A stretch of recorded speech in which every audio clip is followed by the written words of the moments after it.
Hi everyone. మేము ఇప్పుడే ఇంటి నుంచి ఒక సర్ప్రైజింగ్ ప్లేస్కి వెళ్ళడానికి రెడీ అవుతున్నాము. సో అభినయ్ని కూడా ఇక్కడ ఉంది. అభినయ్ని హాయ్ చెప్పు ఆడియన్స్కి.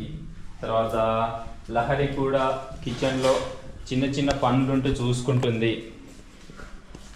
లహరి గారు మీ ఆడియన్స్కి హాయ్ చెప్పండి. వీడు మొత్తం కిచెన్ ఎంత సర్దుకున్నారో చూడండి. ఎంత బాగా సర్దుకున్నారు కిచెన్. వెళ్ళేటప్పుడు ఎప్పుడైనా ఇక్కడ క్లీన్గా ఉంచుకుంటారు అనమాట. సో మా ట్రైన్ వెళ్ళడానికి ఇంకా ఒక 20 minutes ఉండొచ్చు టైము.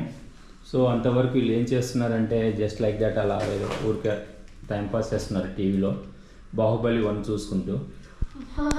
సో ఇంకా రెడీ అవ్వట్లేదు వీళ్ళు.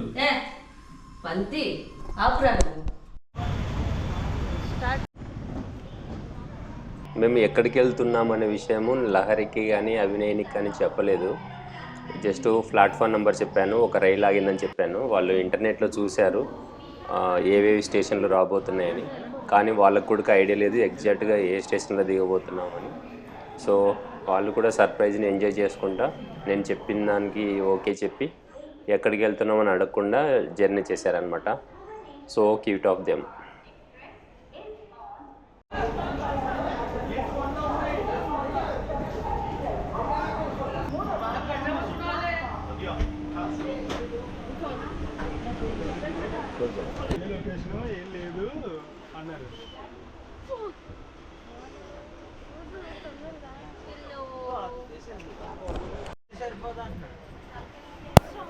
ఈ బల్గావ్ రైల్వే స్టేషన్ అనేది ఒరిస్సాలో ఒక రైల్వే స్టేషన్ అనమాట.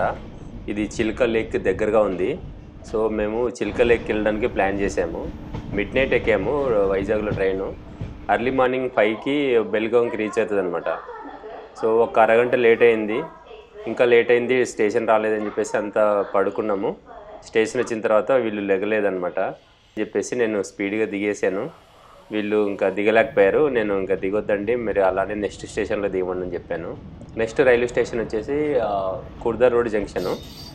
సో వాళ్ళు వెళ్ళి వేరే రైల్వే స్టేషన్లో దిగి మళ్ళీ ఇక్కడికి వచ్చే రైలు వేరేదో ఒకటి పట్టుకొని వచ్చారనమాట. లహరి చాలా కోపంగా ఉంది. ఎందుకు తెల్లవారుదాను నన్ను లేపలేదు, ఇప్పుడు చూడు అనవసరంగా 2 గంటలు టైం వేస్ట్ అయిందని చెప్పేసి నా మీద చాలా కోపంగా ఉండింది. కుర్దా రైల్వే స్టేషన్ నుంచి చిల్కా లేక్ ఎంట్రన్స్ దగ్గరికి మేము ఆటోలో వెళ్తున్నాం అనమాట. 300 రూపాయలు తీసుకున్నాడు. ఆల్మోస్ట్ ఒక 10 కిలోమీటర్ల దూరం ఉందని చెప్తున్నారు. రైల్వే స్టేషన్ బల్గావ్ రైల్వే స్టేషన్ నుంచి చిల్కా లేక్ ఎంట్రన్స్ వరకు ఆల్మోస్ట్ ఒక 10 కిలోమీటర్లు ఉందని చెప్తున్నారు. ఆటోలో మాకు 300 రూపాయలు తీసుకున్నాడు అనమాట. ఇది చిల్క లేక్ ఎంట్రన్స్ కాదనమాట. ఒక ఒరిస్సాలో ఆర్ట్ మ్యూజియం అని చెప్పేసి అతను అక్కడ తీసుకెళ్తున్నాడు. ఇది చిల్క లేక్ యాక్చువల్ ఎంట్రన్స్ కాదు, అది వేరే ఉంది.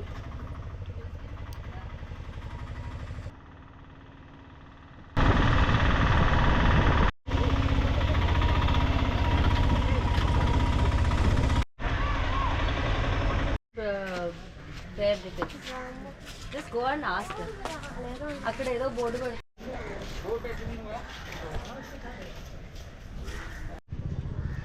హలో గైస్, నేనైతే చిల్కా లేక్ ఎంట్రన్స్లో ఉన్నాను. సో దాని లోపలికి వెళ్తే టెంపుల్ ఉంటుంది. సో మేమైతే బోట్ కోసం వెయిట్ చేస్తున్నాం. సో చూద్దాం ఎలా ఉందో టెంపుల్.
దీనికి అప్పుడు చెడ్డీలు వేసుకోవడానికి రాకుంటే అమ్మ చెడ్డీలు వేసేది, ఇప్పుడేమో అమ్మకి లైఫ్ జాకెట్ వేయిస్తుంది ఈవిడ.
ఉన్నాయి ఇవి.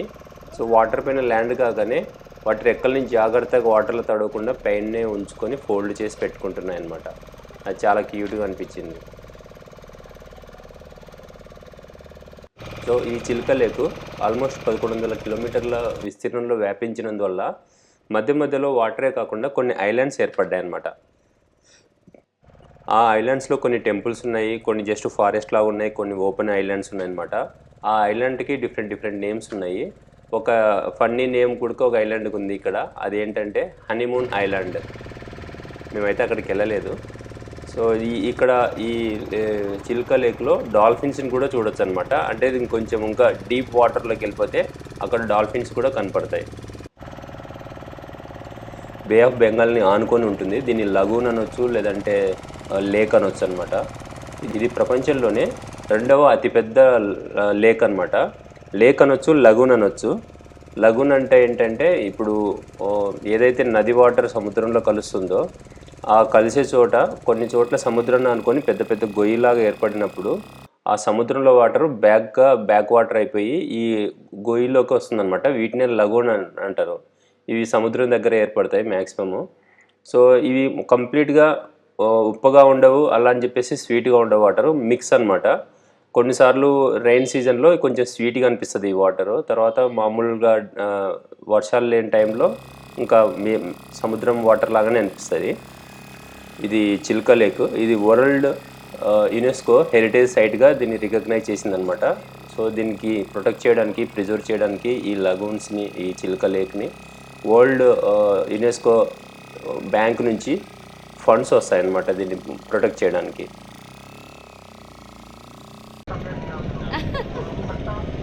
చూశారు కదా, ఇది మొత్తం చిలుక లేక్ అనమాట.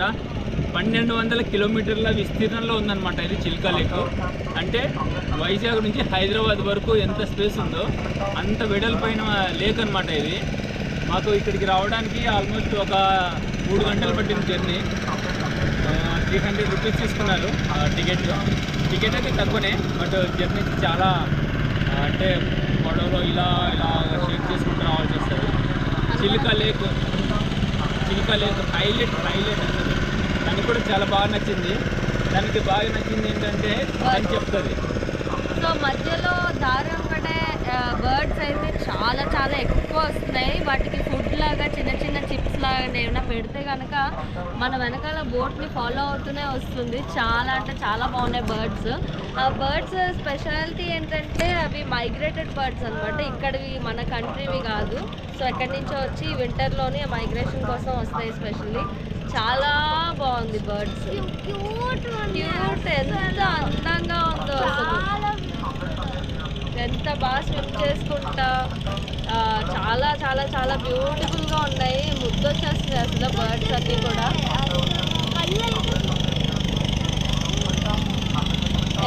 అసలు మేము ఫుడ్ వేస్తుంటే ఎయిర్లోనే క్యాచ్ చేసేస్తున్నాయి అవి.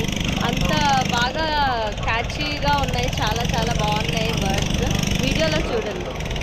సో మరి మేము రావడానికి బోట్స్ అయితే చాలా రకాలు ఉన్నాయి. స్పీడ్ బోట్, మోటార్ బోట్స్లో చాలా 5-6 టైప్స్ ఆఫ్ బోట్స్ ఉన్నాయి. మేము వచ్చిందైతే పక్కా నాటు బోటు అంటారు కదా, అలాంటిది అనమాట.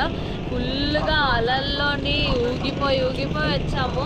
ఆ ఊగడానికి చాలా మందికి వామిటింగ్ వస్తుందంట, బట్ నాకైతే నిద్ర వచ్చింది, బాగా పడుకోవాలి అన్నట్టు అనిపించింది. వామిటింగ్ అయితే అనిపించలేదు నాకు. సో ఇంకొకటి ఏంటంటే ఇక్కడ ఇంత దూరం తీసుకొచ్చారు, ఆల్మోస్ట్ ఇంత జర్నీ చేసిన తర్వాత ఇక్కడ ఒక టెంపుల్ ఉందన్నమాట, శివుడు టెంపుల్. సో మరి ఆ టెంపుల్ కూడా చూసేయండి, చాలా బాగుంది. ఇది ఒక ఐలాండ్లో ఉంది ఈ టెంపుల్, చాలా చిన్న ఐలాండ్. ఇలాంటి చిన్న ఐలాండ్స్ అయితే చుట్టుపక్కల చాలా ఐలాండ్స్ ఉన్నాయి. అలాగే మనకి ఇంకో స్పెషల్ థింగ్ ఏంటంటే చెప్పాం మర్చిపోయాడు ఏంటి ఇంకో స్పెషల్ థింగ్ ఏంటి, ఏదో అన్నాం రాకపోటు. ఇక్కడ చిన్న ఐలాండ్స్ చాలా ఉన్నాయి, ఇలాగా మేము వచ్చినట్టు ఈ ఐలాండ్ లాగా. సో మరి బోట్స్ కూడా 3 సీటర్స్ 4 సీటర్స్ అలాగా సెపరేట్ బోట్స్ ఉన్నాయి. అండ్ 30 సీటర్ అలా కూడా ఉంది ప్యాకేజెస్లో మాట్లాడుకొని. అండ్ స్పీడ్ బోట్స్ కూడా ఉన్నాయన్నమాట, ఫాస్ట్గా వెళ్ళొచ్చు, అది కూడా బాగుంటుంది. అండ్ రకరకాల ఐలాండ్స్కి వెళ్ళడానికి అలాంటి బోట్స్ ప్యాకేజెస్ మాట్లాడేసుకొని ఆ ఐలాండ్ దగ్గరికి వెళ్ళి స్పెండ్ చేయొచ్చు, చాలా బాగుంటుంది నిజంగా.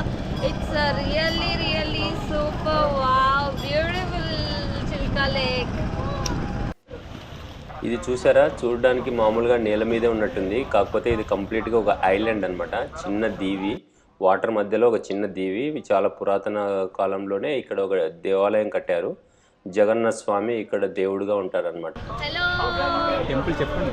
సో మరి టెంపుల్ అయితే చాలా బాగుంది. ఇక్కడ స్పెషల్లీ స్వామివారు ఆశీర్వదించే ఏంటంటే స్టిక్స్తోనే ఇలాగ నెత్తి మీద కొడుతున్నారు. మేము ఈ చిలుక లేక్ దగ్గరికి వెళ్ళినప్పుడు కొంచెం సైక్లోన్ లాగా ఉండింది. సో దానివల్ల మొత్తం సన్లైట్ లేకుండా అంత మిస్ట్గా ఉందన్నమాట. లేదంటే ఈ మామూలు టైంలో సన్లైట్ పడేసి చాలా గ్రేస్గా ఉంటుంది వాటర్, ముఖ్యంగా సన్ రైజ్ అండ్ సన్సెట్లలో లేక్ని చూడడం చాలా అద్భుతంగా ఉంటుంది.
ఇంకా చిలుక లేక్ అయిపోయిన తర్వాత మేము పూరి జగన్నాథ్ దేవాలయం దగ్గరకు వచ్చాము.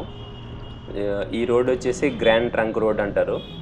జగన్నాథ్ రథయాత్ర టైంలో ఇది మొత్తం వైడ్గా ఓపెన్ అయి ఉంటుందన్నమాట. అంత పెద్ద రథాలు అంతమంది జనాల మధ్యలో కదలాలంటే ఇంత పెద్ద రోడ్డు అవసరమయ్యి ముందు నుంచే బ్రిటిషర్స్ టైం నుంచే ఇది చాలా వెడల్పోయిన రోడ్డు ఉంది అనమాట. ఇక్కడ గ్రాండ్ ట్రంక్ రోడ్ అంటారు దీన్ని.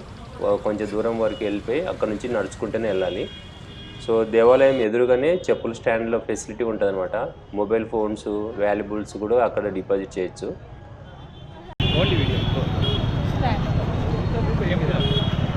ओके इधर से स्टार्ट करो। मैं ऑलरेडी टेंपल आ रहा है। हाँ यस జగన్నాథ్ దర్శనం అయిపోయిందనమాట. ఇంకా ఇక్కడ నుంచి మేము ఇంకో వేరే ప్లేస్కి వెళ్తున్నాము ట్రైన్లో. రాత్రి 10 గంటలకి ట్రైన్ స్టార్ట్ అవుతుంది. ఏసీ రైల్ అనమాట, గరీబ్ రథ్. సో ఆ ప్లేస్ ఏంటి, అక్కడికి వెళ్ళి మేము ఏం చేయబోతున్నాం అనేది నెక్స్ట్ వీడియోలో చూడండి. అప్పటి వరకు surprise. Thank you for watching. చిన్ని మాకు కూడా